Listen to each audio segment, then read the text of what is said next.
Malalaman mo talaga na perfect to. Kung kayo ay mag-DIY, meron siyang copper tube. Okay. Stock na disc brake. So, papalitan natin ng 260mm. Mabig disc tayo.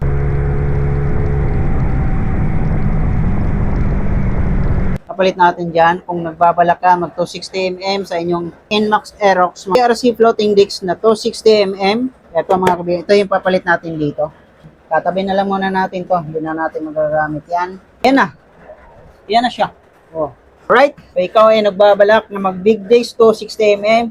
Siyempre mag TRC ka na. Bagay na bagay.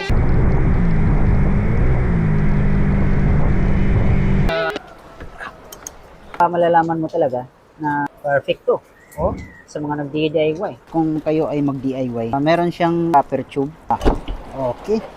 Oh.